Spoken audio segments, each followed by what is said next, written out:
Hey, Robbie, and everyone, if you want to watch. You may not find this as interesting as Robbie will, but um,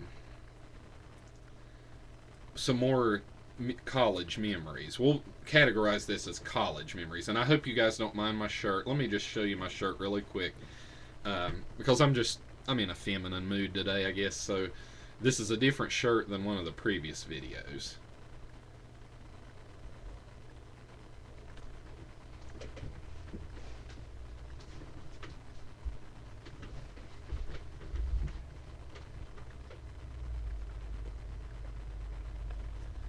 Did a little 360 there with the satin blouse, so couldn't resist. Hope you like that, folks. Um, but yeah, so we left Alice Lloyd and went to Marshall University. And we had some fun memories there too because for the first semester that we were there, Robbie and I had an apartment near Huntington, West Virginia. For one semester, we were there 4 months.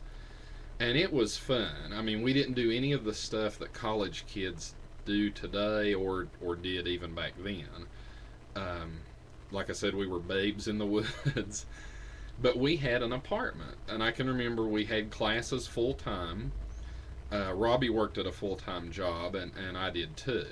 Or I think, Robbie, did you work at a full time job that semester, fall of 1995? I can't remember if you were at Lazarus or at McDonald's that slips my mind. I can't remember. But probably the wildest thing we did, folks, while we were there, and I know Robbie will remember this.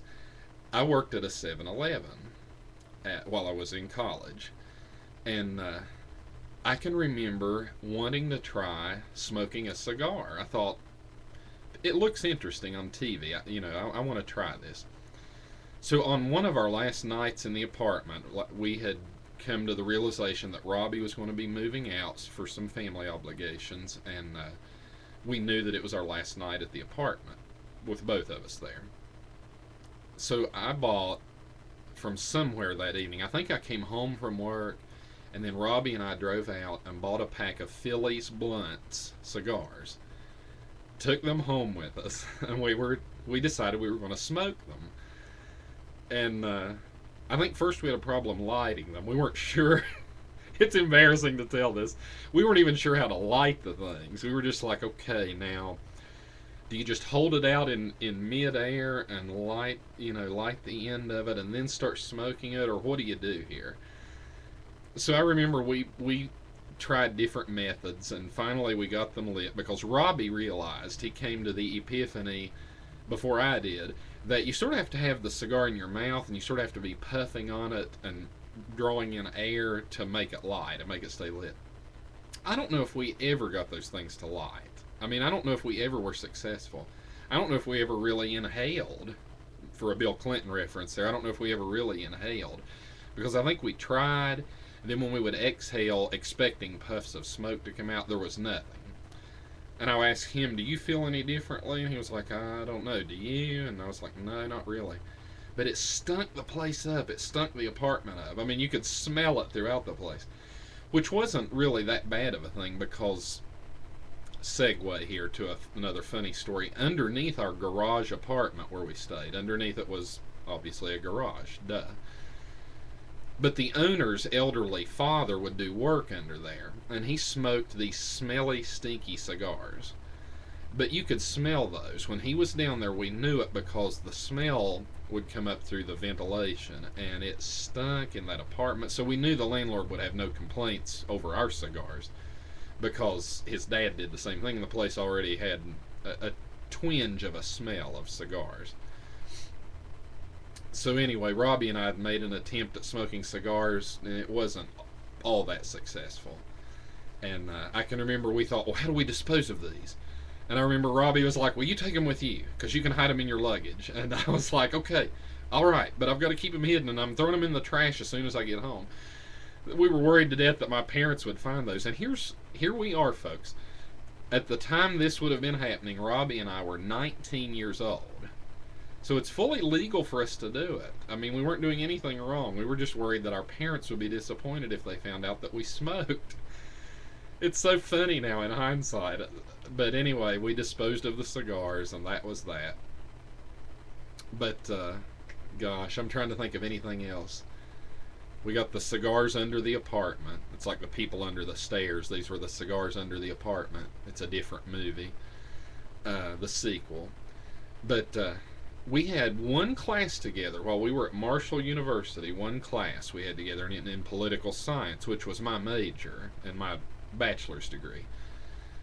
But we had one class together, and it was by this liberal professor, and that's very redundant at Marshall University or anywhere else, it seems. Most professors are socialist, collectivist by nature. They have very little tolerance for conservative points of view. I remember the professor in particular that Robbie and I had. A conservative girl actually asked him once in class, she said, "Dr. Perry, I hear you very often refer to right-wingers." She said, "I'm just curious," and there was sarcasm intended here. She said, "I was just curious, is there such a thing as a left-winger? I'm just wondering." And he hem-hawed around with his answer, but he didn't have an answer. But that's the professor Robbie and I had. He referred to right-wingers, but he would refer to moderates. I think liberals maybe were moderates, but conservatives are right-wingers. That was his dichotomy of the political spectrum. So, we had that class together in Smith Hall, which is where all the political science classes virtually were. But there was a guy, and Robbie, I want to run this by you and see if you remember. Do you remember the wheelchair socialist? Remember, we called him the wheelchair socialist. He was this middle-aged guy, upper middle-aged. And he would come wheeling into the classroom in his motorized wheelchair, and he would sit at the very front. And he sucked up so badly to the professor. I mean, he would say things. He is, no, I didn't know this term at the time, but he is what Rush Limbaugh would today call a seminar caller. This guy was a seminar student because he would always make these ridiculous claims about, "I'm a lifelong Republican, and I've voted Republican all of my life. But I can't for the life of me figure out why these Republicans won't give Bill Clinton a chance." I mean, he would ask these kinds of questions that were so outrageous and nonsensical that you could not believe that this guy ever voted Republican in his life. But he would make these claims of, "I'm a Republican."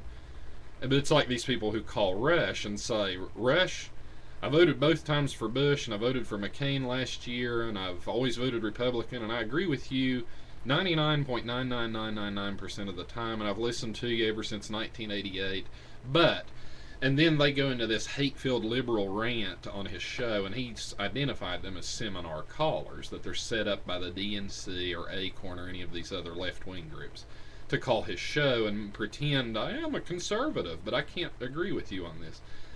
That's what this wheelchair socialist would have been, Robbie, if we had known the term at the time. He was a seminar student. He was so socialistic in his leanings, so far off the left end of the spectrum, and the professor loved it. He loved him.